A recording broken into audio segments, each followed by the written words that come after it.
By the late 1700s, the East India Company had a pattern. Find a kingdom, isolate it, turn its own people against it. It worked in Bengal, it worked in Mysore. Then it met the Marathas, an empire so vast it covered nearly half of India. And for the first time, the company didn't just lose a battle, it lost a war. To understand the Marathas, you have to go back to a single extraordinary man, Chhatrapati Shivaji Maharaj. A warrior king who built an empire from nothing, using guerrilla tactics, mountain forts, and sheer brilliance to carve out a kingdom the Mughal Empire couldn't crush. Didn't just survive, they expanded.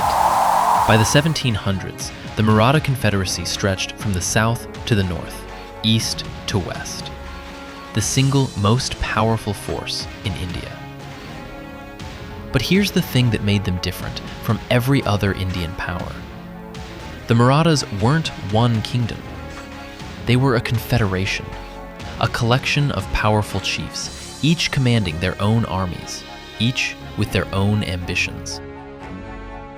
When the East India Company first pushed into Maratha territory, it got a shock it never expected.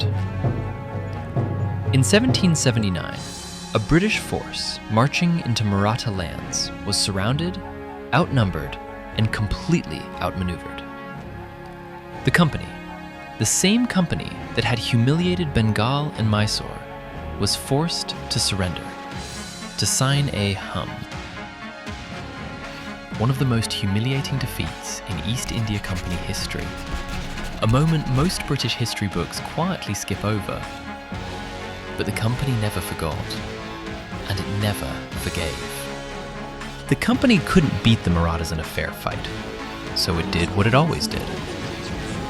It looked for the cracks. And the Marathas, for all their military brilliance, had a fatal one. Their chiefs didn't trust each other.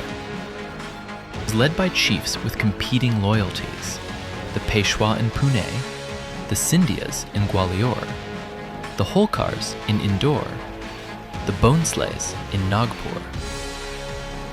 When a succession dispute broke out among the Peshwas, the political leaders of the Confederation, one of them did the unthinkable. He went to the company for help. And the company answered. The First Anglo-Maratha War ended with Wadgaon, the company's humiliation.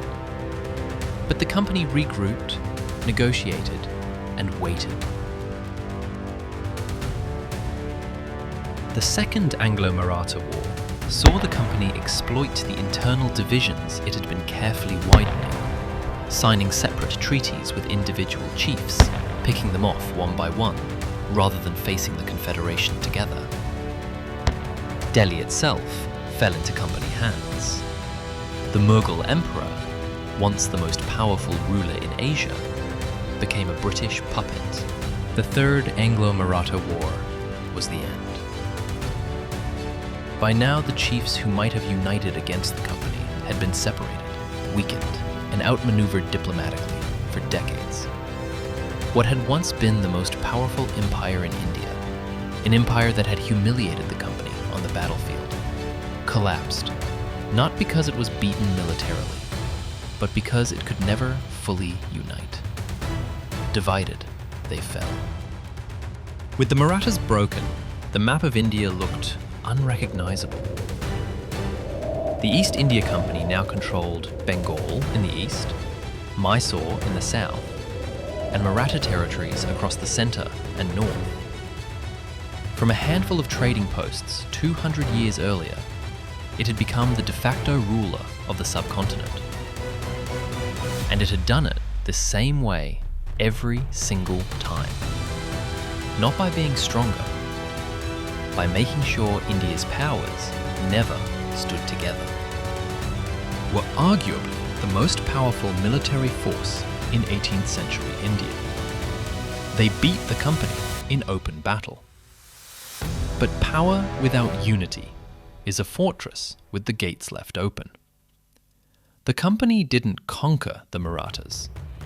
It simply waited for them to divide, and walked through the door their own rivalries had unlocked. Next time, the moment India finally said enough.